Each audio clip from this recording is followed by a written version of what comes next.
Olá e seja bem-vindo ao canal F Fácil, aqui quem fala é Diogo. E aqui é mais um fechamento do iFix. Putz, tinha tempo de novo, né? Tendo muito pouco faz fechamento. Bora!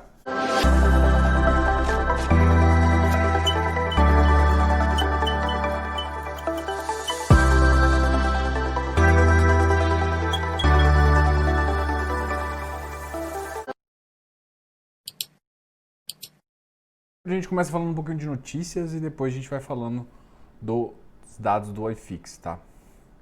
Das notícias aqui eu quero falar sobre uma que me chamou a atenção.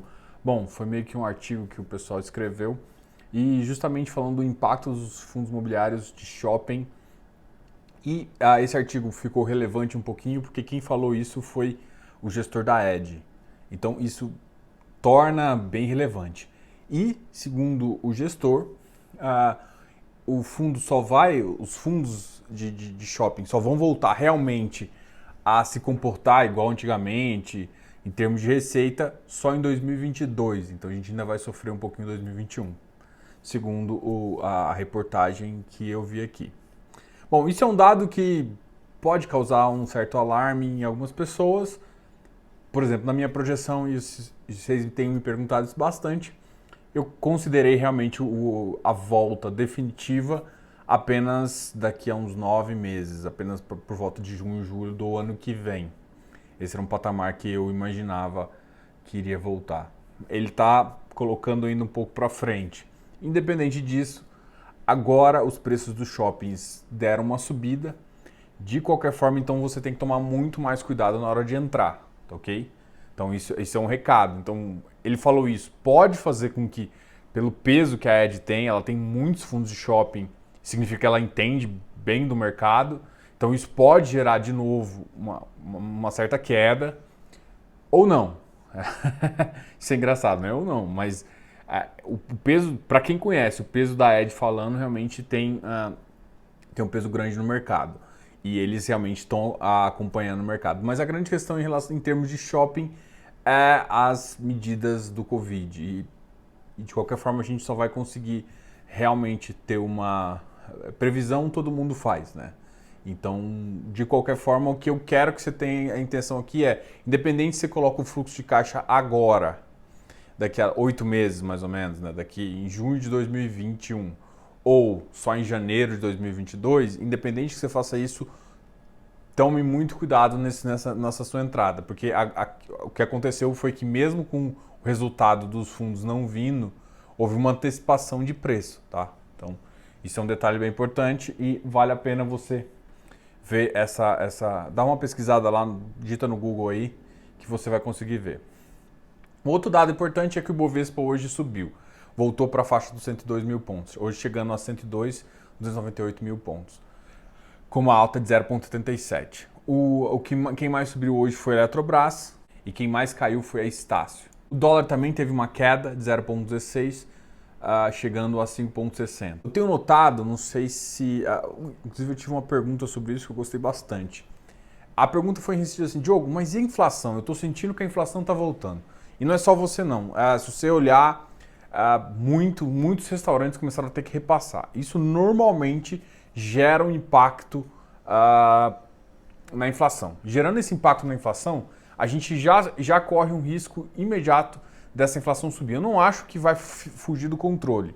Então, se começar a subir, a gente pode, inclusive, com que o Banco Central antecipe as subidas da Selic, tá? Então a gente não consegue prever isso exatamente. Em termos de relatórios focos, a gente já pode falar uma coisa, o IPCA já começou, segundo os economistas, segundo o mercado, já começou a subir um pouquinho.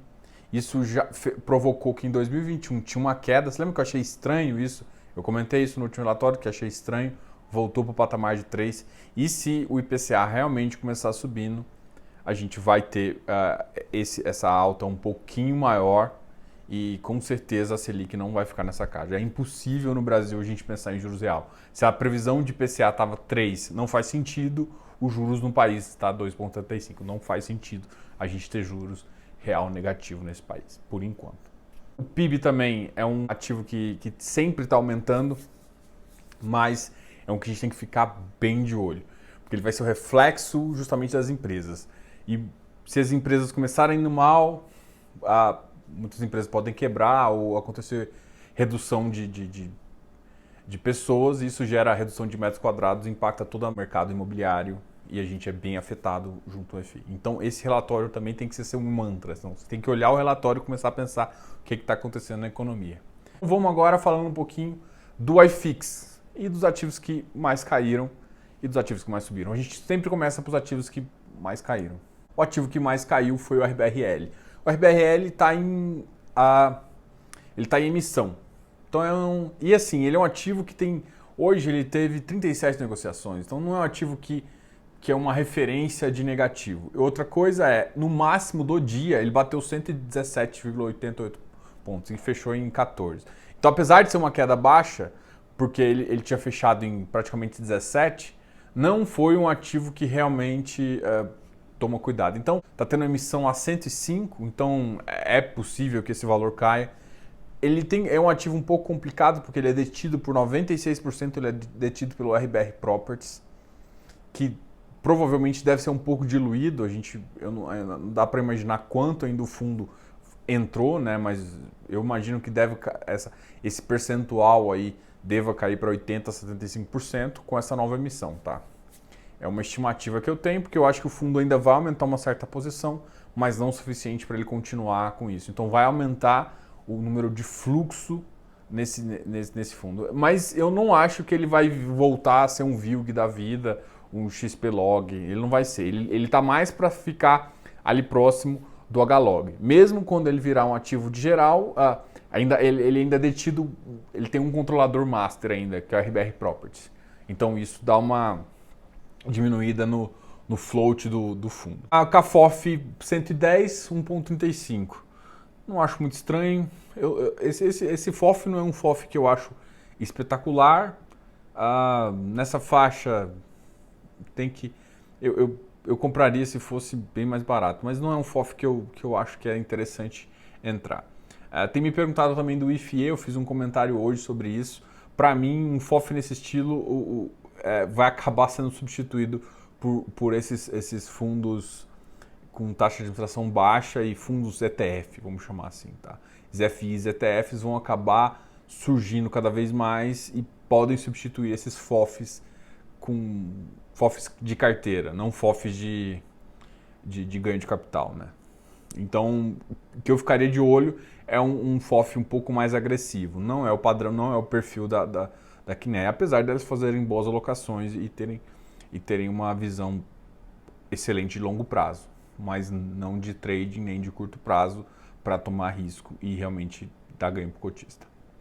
GRLV 132, a BCP 88, então começou a subir. O PAT caiu para 87, há uma queda de 0,22. Teve um outro ativo também que caiu, foi o CIDIL. O CIDIL caiu para 100, chegando também a 0,54. O CIDIL é um ativo de logístico, ele é uma cogestão entre a Telos e a Rio Bravo, então a gente tem que avaliar aí. Eu acho que nesse preço aqui não tá ruim não, tá? Tem que ver como é que tá o portfólio, se realmente você topa o portfólio que eles têm, porque ele também não é um dos... O portfólio dele tem alguns ativos no Rio que eu nunca fui tão fã, beleza? Essa é uma questão que eu avalio. Vamos agora falar dos ativos positivos. Acho que não tem nenhum outro ativo que me chamou muita atenção.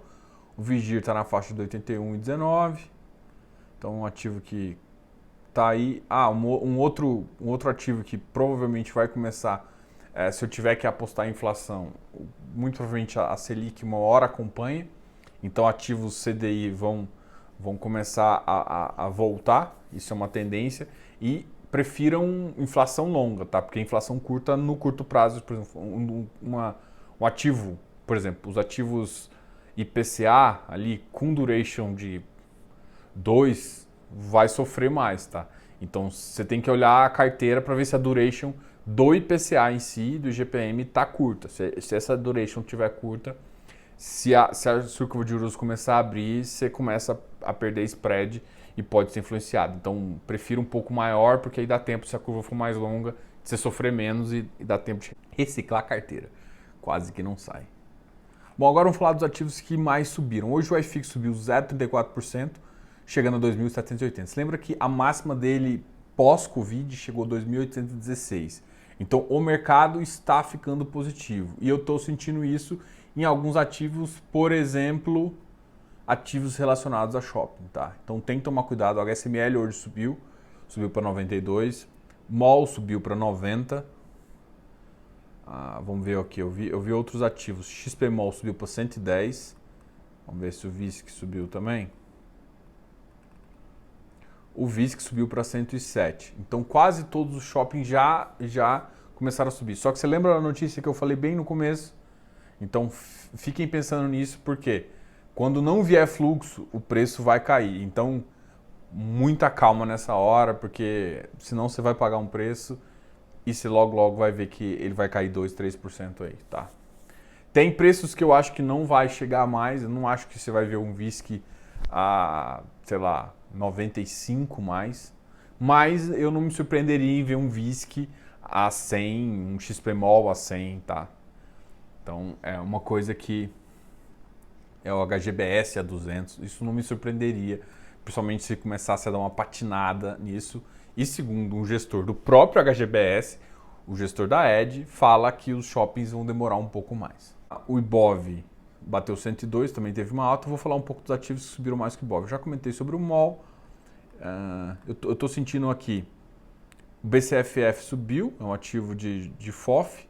CAFOF foi o único que eu tinha comentado que tinha caído. Vino 57, o Vino está em emissão também, então dá uma olhada nisso. BRF 95, ele tinha caído bastante. RBRR está voltando para a faixa, está em 99,13, está voltando para a faixa de 100.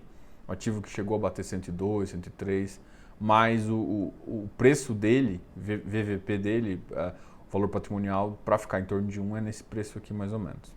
XPSF 97, o Habitat voltou a subir, ele tinha caído um pouquinho. O Habitat está 106,70. Hectare 129. Vamos falar de Hectare vai vir amanhã conversar com vocês. Então eu já estou soltando os informativos e a Hectare vai vir amanhã conversar com vocês. Isso vai ser muito legal, tá ok? Então essa semana, a live de quarta-feira, que é a live ao vivo que a gente faz, eu vou acabar tendo que... Não vai ter essa semana, tá? Eu vou revisar para a próxima semana, mas essa semana vai ter 2 lives e tem sexta-feira que a gente vai lá no FIIs.com.br conversar com vocês sobre o resumo da semana. Então na sexta-feira tem um resumo no FIIs.com.br, na terça-feira tem a live da Hectare, na quinta-feira tem a live com a VBI Real Estate, mais para falar de papel, tá ok? Então a gente vai falar do CVBI, só para vocês tá claro. Então se alguém me perguntar do PVBI ou do LVBI, não vai ser o foco da conversa, primeiro porque é um outro time de gestão que vai conversar, tá ok? A gente vai conversar exclusivamente de papel. O Hectare está andando muito bem mesmo depois da emissão. A gente vai conversar um pouquinho, vai perguntar um pouquinho de como tá a alocação. A gente vai conversar com ele também. Eu acho que vocês conhecem só o Hectare pós ele no mercado de fundos imobiliários, mas ele já é uma casa que já trabalhava com crédito privado há um certo tempo. Então a gente vai conversar um pouquinho com o Lucas e com o André. Ianza 129 é um outro ativo que também subiu, só que ainda não teve a conversão do ativo. Bari subiu bastante, hein? Bari é outro que é um pulverizado mais residencial, que subiu bastante, chegou a 105. Tegar voltou para um preço bem elevado, então quem entrou na emissão deve estar bem feliz, mas provavelmente ainda vai ter a conversão. HLOG 121, também é um ativo que tem 9 negociações, ele é mais ou menos igual o RBRL. Então, muita gente, eu acho que a maior posição do HFOF, que é para mim um ativo aí que a gente vai ter umas surpresinhas com o HFOF e com a carteira dele, o que ele está tentando fazer com a carteira. Depois eu trago isso quando tiver a confirmação da CVM do que eles estão querendo fazer, tá? A gente vai conversar sobre isso. BRCR chegando a 88,59. BRCR tem um vídeo bem legal. E o HGBS chegando a 215. Então o HGBS 215, o próprio gestor fala que não vai voltar em termos de padrão. o ativo para mim, a meta-alvo ali de ficar em termos de preço seria 240, 250 com um padrão antigo de preço. Chegando a 215 para mim não faz sentido. 211 é o máximo que eu pago, mas eu ficaria ali entre 200 e 205. Falando isso, eu acredito que ainda vai ter, os shoppings vão começar a ceder um pouquinho, principalmente quando começar a patinar e não tiver resultado. Mas não acho que vai patinar tanto a ponto de pensar em Covid lá embaixo. Não. Vai cair um pouco, mas se você está de olho nesse tipo de mercado, pense bem na hora de comprar e entenda o que o mercado realmente está esperando. Esse aqui foi o recado do iFix. A gente continua. Então vai ter o fechamento do iFix na segunda-feira e na quarta-feira. Esse fechamento gravado. Terça e quinta a gente vai estar em lives com você. Uma com a Hectare na terça-feira e na quinta-feira com a VBI. E na sexta-feira a gente faz o resumo FIIs. O resumo FIIs é o resumo da semana do mercado imobiliário. E esse resumo é feito no canal FIIs, tá ok? É no canal do FIIs.com.br. Eu te aguardo lá, tá? Então eu quero que vocês acompanhem o mercado durante toda a semana. Se inscreva aqui no canal, dá um like nesse vídeo, deixe bastante comentários aqui embaixo. Eu estou respondendo todo mundo, eu coloquei muitos comentários em dia essa semana, mas comentem aí. E comentem nos novos vídeos. Eu soltei um vídeo ontem do RCRB, do Rio Bravo Renda Corporativo, RCRB 11, é um ativo que foi uma das minhas implicâncias ali com a Rio Bravo, eu expliquei um pouquinho no vídeo, então vale a pena você ver esse vídeo, tá ok?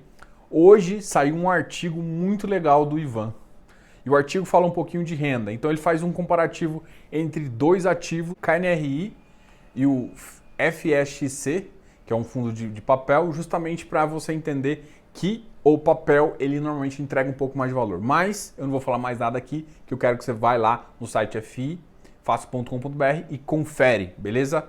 Grande abraço, não esqueça de se inscrever aqui, tá? Comente aqui, comente lá. Grande abraço, Diogo, canal FI Fácil.